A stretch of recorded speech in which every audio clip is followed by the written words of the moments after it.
Hey guys, Jay-Sensei again. This is going to be what if Yuji was born into the Zenin clan, part 3. We've left off with the conclusion of Yuji saving Mekamaru with Junpei's assistance, or Junpei's guidance.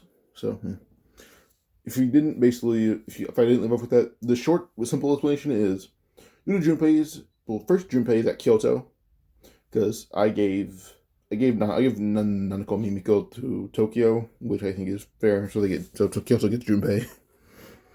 But uh, due to Junpei's connection with Mahito, he's able to sense him. And Yuji is also a very well-rounded sorcerer, and he likes teaching his friends things. So he taught Junpei to sense Mahito, just in case he comes back one day. So after Junpei sensed Mahito, he called Yuji, and Yuji would use a teleportation seal to appear where Junpei had estimated the coordinates were. As Gojo had used teleportation as like a seal to send Yuta. I think it's Panda, Maki, and Inumaki. But he sent them away with teleportation seals. Yuji just has those on him at all times, like just written down, and he can just teleport as long as he knows the location, or he can sense it. So yeah. But Junpei brings him there. Yuji sees Mekamaru fighting, but due to Kenjaku having to hide his identity, he runs. And due to Yuji being able to basically just blitz most characters, not most, most characters in the verse, Gojo is the exception right now. He can blitz most characters in the verse and quite literally just punch all disaster curses away except for Mahito. Mahito saw Yuji and immediately said, "Hey, round 2." But this time, it's a one-on-one. As he was about to go for the kill Mekamaru, but then Yuji would just tell him, "Shut the fuck up," and knock his jaw off with just one very clean punch. Now with this, Yuji would grab Mekamaru like from inside his mech and just teleport away, or teleport to Junpei then teleport away, bringing them both back to Kyoto. And Mahito was left on the ground holding his jaw, as Kenjaku would heal his jaw, but Mahito picked up a trace of RCT, so now he's learning it. Trust me, will not mean shit later. Yuji already had mastered RCT on like one of the higher scales in the verse. So, yeah. Like I said before, Yuji Yuji stats right now, I have them pulled up. In terms of every physical stat, except for like his basically, if you don't count IQ as a physical stat, he's pretty high up there still. But his speed, only person who beats it is Gojo. Strength, no one. Durability, I'd compare it to maybe Maharaga. Maybe. So everything behind him is basically just maxed out. His durability, I'd compare to Maharaga, to be honest. And then for his IQ, I'd probably compare it like maybe to Megumi. Him and Megumi are pretty equal, but Yuji's battle IQ is actually probably one of the higher in the verses as well. And then I'd probably compare his combat skill to probably the greatest in the verse as well, maybe except for Gojo. So yeah, because Yuji grew up doing a lot of martial arts, and for curse techniques, he has 4. Or I guess Cleveland dismantles pretty hard. As Yuji tapped in. First, he ate all the siblings except for Choso. So like even S1 catches you as their corpses because they don't go away, but he ate them still. So Yuji ate 8 curses and has blood manipulation and rot on a pretty high scale, to the point where he has maximum techniques for them both. Which Flamer Scale stack would just solidify his speed being even faster. Not comparing to Gojo still, but still getting closer to it. So yeah. His Christian energy levels, I'd probably compare to, like, I wouldn't say Yuta or Gojo, but, like, even Gojo admits that him and Yuji, with their control of Christian energy, it would be a very drawn-out fight. Only his domain could end. Because Yuji can outpace Hollow Purple pretty easily. And, well, simply put, his durability would probably just, if you use Flamer Skull attack, he kind of just neg blue or red. But not like it'd be like at least 2 hits before his negging for durability would stop. But yeah. Still back to this. So Yuji saves everyone, and due to Mekamaru warning everyone about the plans, well, everyone's able to pitch in for their own plan. Due to Yuji being friendly with everyone, he called Hikari, Kurara, and they gave Yuta a big heads up. So now Yuta's already on his way back, like weeks early, but he's just kind of just making plans and then coming back early. So yeah. Now, 3 characters are kind of exempt for fighting right now. Those 3 being Wiwi, Kurara, and Shoko. Those 3 are exempt from fighting right now. And basically just because due to Wiwi's curse technique and Kurara being able to keep people at a distance, those who travel in a pack should bring people to Shoko, And then Shoko herself is actually just hidden with a barrier that Toge set up. As Toge, as Yuji student, is able to use his Yuji kind of told him like your voice should be used more for assisting or amplifying instead of like just flat out winning. I think Toge is kind of going to do basically anything as long as it doesn't harm him. I'd probably see him just like amplify my curtain and then probably amplify it. So Tengen has a curtain set up around himself or herself. Tengen's a female. Toge would probably have one around Shoko, and he sits outside of it, ready to fight, but his domain is his curtain's amplified. So yeah. As Toge is basically a born sorcerer like Yuji, even learning a bit of RCT. He is not good at it, but he's still learning it. It's just very slow. Like, you have a better chance at cutting him to pieces before he fully heals. Actually, no, I lied about that. In the last part, he regrew an entire arm. It took him some time, but he did it. But, yeah, never mind. I'm messing up how I did this what if. I'm sorry. But yeah, so on to like the three strongest there, besides Gojo, because Gojo was still sealed. Yuji, Hikari, Megumi were on our skyscrapers. They finished cleaning house for random fodder curses, while Gojo was throwing hands. Like the grasshopper curse, the smallpox deity, they were cleaning house with those. And Yuji was supposed to fight the smallpox deity, as when it did could use its domain. Usually they use Hollow Wicker Basket, and then when it didn't find a way to counter it, Yuji blitzed it, punched a hole through it, and then the domain fell. So, yeah. Then we came to the grasshopper. It tried to fight Hikari, only for Hikari to punch it, and basically just cut it in half with how well the punch was placed, because Yuji's energy effectiveness rubs off on everyone because he trains them and he enjoys it. Like, he enjoys teaching, so whoever Yaga believes he'd be the next principal. So, yeah. But, yeah. Then, the group that fight Dagon are Maki, Nanami, Nabito, and Meme. Because Wee Wee is off doing his own thing. So, yeah. Meme's with this group. She's replacing Megumi. Yeah, those groups 28. Then the Kyoto School members were building surrounding most of Shibuya, as Tengen has set up two barriers, one around herself, one around Shibuya, to keep people in, or to keep sorcerers in. So, yeah. As Toge, Yuji, and her were able to disperse Kenjaku's curtain, which wasn't too hard, honestly. So, yeah. But Kyoto's outside the curtain, ready to kill anyone who has escaped that is a sorcerer, not on their side. So yeah, plus they all have like alarms to alert Yuji, Mekamaru, or to alert Yuji, Todo, Mekamaru, Hikari, or Megumi about anyone escaping. Just those are the strongest ones there, so they'd alert them. And Todo had called Yuki, so she's on her way too. So yeah. So the incident kicks off, and Mekamaru had alerted everyone of Gojo being sealed, so now everyone was on their toes. I guess the first fight would probably be Toji versus, like, Ino, but that's just pretty quickly handled, like somebody's in canon. Osaka would fight Megumi, because Megumi sensed him, and no one's really bothered by Osaka, so Megumi's the one to go off and handle it. And with all honesty, it was probably the most negative fight ever. Like, Megumi just reached into a shadow, pulled out the sword, and began cutting him to pieces. Like, he was just that fast.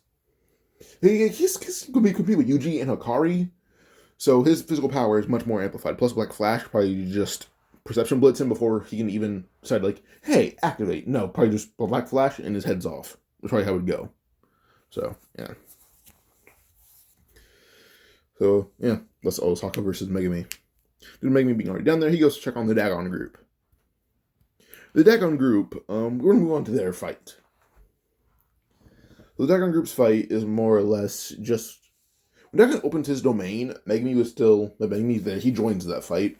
And I'd probably say, due to him fighting Osaka and probably just exploring sensing curses, killing random like, transfigured humans, he finds them at the same time as Toji, and they're on different sides of the room, so Toji just sees it, but then Megumi would use his larger incomplete domain, more complete than his canon counterpart. Like, it's still incomplete, but it's getting better than the canon version. There was basically just a giant hole to open in the top, where immediately Meme took advantage of this, using her crows to slam into Dagon, blowing apart a lot of his limbs. But then she saw Toji, and she tried to hit him, actually blowing off one of his arms. And she's very weakened, so her aim was a bit off, but Dagon's dying. Toji's pretty injured, actually. He's surprised, because he was all caught off guard. But Meme knew he was an enemy. So with this, Yuji making me tells everyone like, yeah, he'll fight Dagon and Toji. They just need to retreat. With this, Nanami immediately tried to sense where Yuji was and tried to head there to heal. But Mei just called her brother, and he grabbed everyone. And Nanami's like, okay, never mind. There goes my plan. But we having the chance to not hold him who was Mei left him there. So now Nanami's kind of a bit pissed now, but he has to run away still. So yeah, Wee just kind of dished Nanami because Nanami mumbled about his plane going out the window. But on to like Megumi versus Toji and Dagon. Dagon's dying, Toji's dying because he's bleeding everywhere. But immediately, due to like just Megumi splashing the water and his hair coming down, Megumi saw the resemblance between himself and Toji. Toji saw the same thing. They like, what's your last name? Like Toji said first, Megumi says Fushiguro. And Toji says, oh, now Zenin. And he didn't even get the good playful calls, so he can't kill himself with anything. He'd have to like punch a hole through his heart, and I don't think he's going to do that. It'd take a while. So then he has to make me the same, well, you make me the same thing because he has time, and Toji says the same thing. Father-son relationship established. Megumi just says, oh, so you're me and Tsumiki's dad. Toji just nods, and Megumi throws him the sword, telling him, you can kill him. I'm gonna go make sure Nanami is fine. Megumi lists on the domain, and he tells Toji, if you want to fight, find me later. And so Toji just proceeds to use a jet black blade and turn Dagon into sushi. Drogo watched this, but Toji just blitzed away, and Megumi and Nanami were already away. Yuji himself. In the meantime, he had sent Choso near Nanako Mimiko and saved them from being killed, so he tried to just throw hands with Choso as much as he can, where he actually explained to Choso why he feels like his siblings. Now, originally when Yuji had gotten the connection between Eso and Kechizu, he saw Choso clearly. Choso got the same connection, he just couldn't tell who Yuji was. But when he sees Yuji's face and how desperate he is to not even hit Choso, like he's just blocking and like just basically just using Aikido to throw him to the side. Like he's just guiding him away from him. Even when it came text like piercing blood, Yuji's just not even just trying to block it. He's showing him he's not trying to fight back or do anything like that. Quickly, Choso got his bearings, realized who Yuji was, and told Yuji he's going to go think about this. So Choso just turns out the window, runs off, and leaves. Yuji's panting, rubbing his arms as he didn't fight back. So while he tries to heal, not having his mind on anything, Nanako Mimiko had left, so that solidifies it. But suddenly as Yuji's thinking like, okay, good. I'm like, everyone's gone. Suddenly he goes to the door, only to be hit over the head with the toilet bowl, or just the entire toilet itself, which does stagger him, only from being trapped in the domain, which he recognizes, but suddenly he's trapped in rock and scorched. Like his body is just ignited by just massive volcanic rock. He used his energy to just block it, but it kept coming to the point where his pain was overwhelming and he had passed out. Plus he was being wailed on the entire time, so beating, fire, pain, agony, not his thing, he passed out. So when Yuji passed out, a certain Volcano Man began forcefully feeding the remainder of the fingers. Yuji was about 8 fingers already because they jumped him the first time. Like, what time Yuji has lost so far is when he's been jumped or surprise attacked. That's about it. So, yeah, this time was just a surprise attack, and he was already kind of tired. Yeah, the Volcano Man, Jogo, feeds him the fingers. So he feeds them like 8, 9, 10, or 9, 10, 11, 12, 13, 14, 15. Yeah, those are the last 7-ish fingers. And Yuji then goes to be 15-finger Sukuna. Sukuna will take over. Jogo knows how strong Yuji is. So when Sukuna says bow, and well, Jogo knowing that Yuji's like himself is on the level, he knows that even if Sukuna didn't want to, the vessel itself could kill him. So both knees immediately, and only a single chip off his head was taken off because that's the only part of him that was not up to par with what Sukuna wanted to bow. And Sukuna now, currently, Yuji's body has full confidence that he can beat Jogo without even using curse energy, just raw hands. He has faith in beating Jogo. So he tells Jogo, even if you can graze me, I'm at your service. But Jogo thinks it's going to be easy, only for him to realize that Sukuna's body is way too fast. Sukuna then says, even this brat's body perceives things slower than the average person. And he says, it's almost as if he's a heavenly restriction, but he broke it. So, with this, Jogo and Sukuna fight, but Sukuna's just dancing around Jogo, like he's just having fun. Like Jogo wants to blast a mass of flames at him that Sukuna will counter with a flaming arrow. Sukuna doesn't use flame arrow. He just literally just runs so fast that he extinguishes half the flames. It's that easy. Then he would just proceed to just slap Jogo in the face, into the air, where Jogo has to use maximum meteorite. But the thing is, Sukuna is even threatened by it. That he just begins warming up, stretching a little bit, and when he's close enough, he tells everyone to leave, because he still told them to stay in place. But then he would basically jump off buildings, and uppercut the building, or not uppercut the meteorite as hard as possibly can. And the uppercut was so just strong, it caved in the meteorite. Within 8 full power punches from Yuji, not from Yuji, but from Sukuna, he's able to punch through the last layer of the volcano, and basically just crush Jogo's ankle, taking away his big advantage, his speed. Now, Sukuna would immediately just realize that Jogo realizes that, his ankle is broken. But then suddenly he's pulled through the volcano, and Sukuna's in the air, would spin as fast as he possibly can. Kind of like the Shao Kahn fatality from Mortal Kombat 1, where you just spin so fast that your skin is just stripped off of your body. Sukuna does that, and would just slam Jogo's remainder into the ground, creating just a bloody mass. That's it, just a bloody mass. He landed, revels being covered in Jogo's blood, and tells him, Jogo, you would have been a worthy fight, but fate gave me the body of a god. You stood no chance. But now, you'll be reunited with your brother in hell, as he's aware of, Dagon's death, so, yeah. So, he walks away just laughing, and we go to Megumi. Megumi saw Sukuna's rampage, decided to not bring Nanami to him, go to Shoko, where Shoko would also heal Toji because Megumi requested it, and Toji just wants to fight. So now, Megumi and Toji are fighting, and tells Megumi, use Maharagas. I assume Toji's aware of the 10 Shadows. So Maharagas probably public knowledge among those who know the 10 Shadows, to an extent. So Toji's like, hey, if you can't beat me, if you can't beat me at all, I'm gonna have to kill you. Or you can use Maharaga, see how that goes. And I can kill him for you. As Toji's being a bit arrogant, but Megumi does use it, as Haruto is the first victim actually, not even Megumi. Haruto was just walking by, trying to run. But Maharaga saw saw Haruto, bam, and then Megumi dipped out immediately, knowing he'd be next, and just hid. And Toji tried to fight Maharaga, which Sukuna interrupted.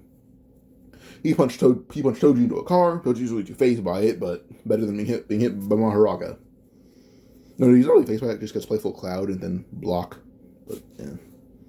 But now Sukuna versus Maharaga.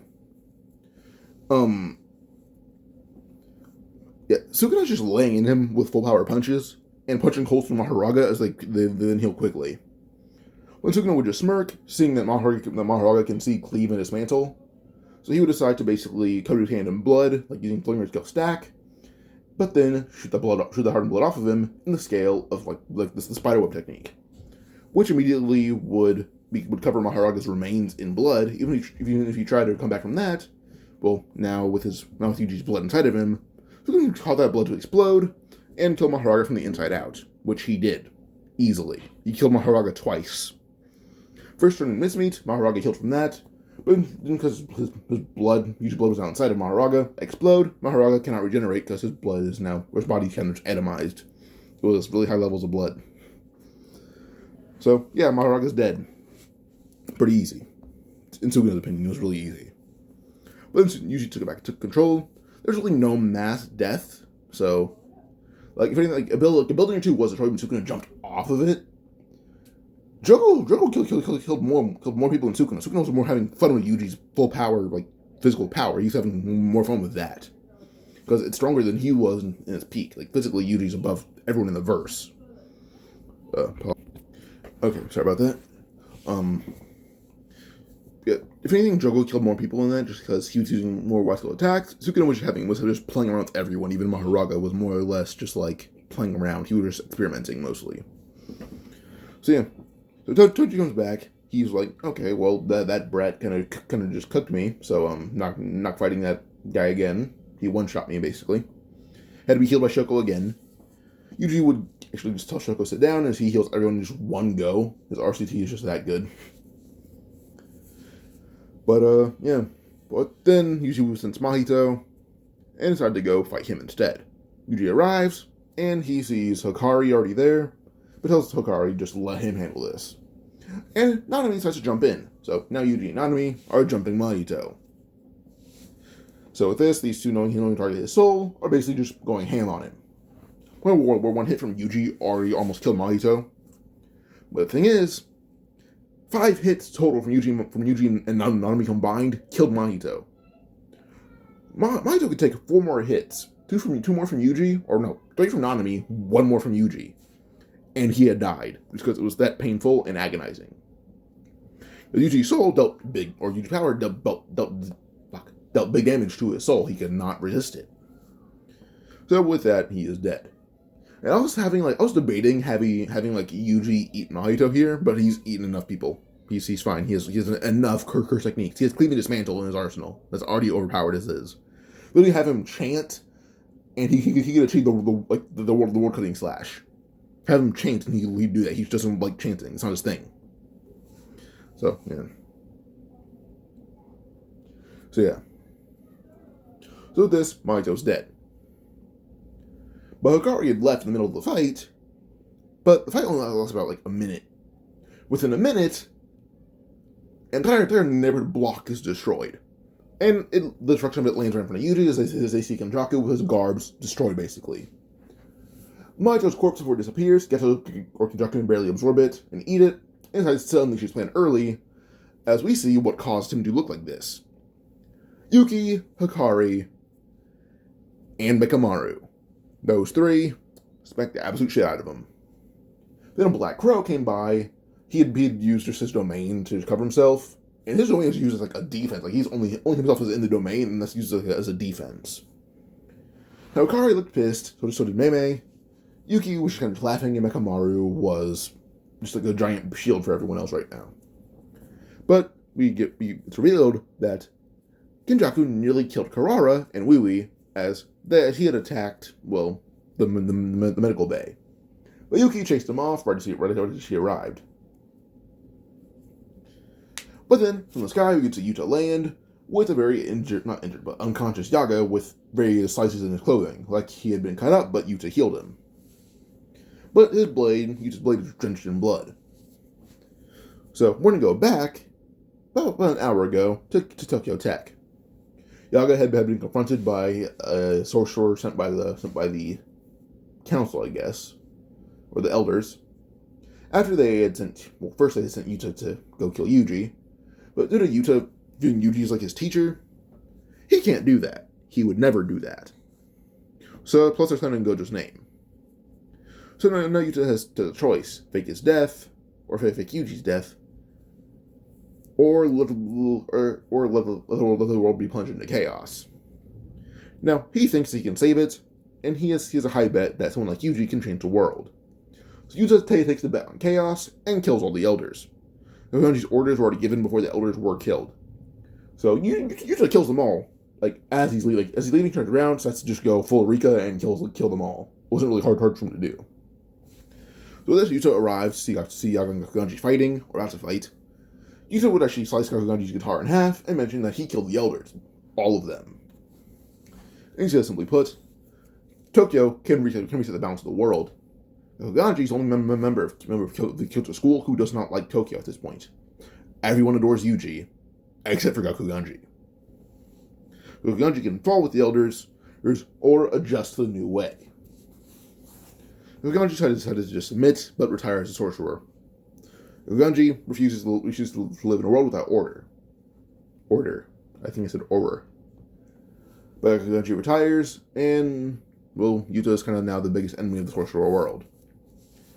But yeah, Kenjaku, all in his domain, back to that.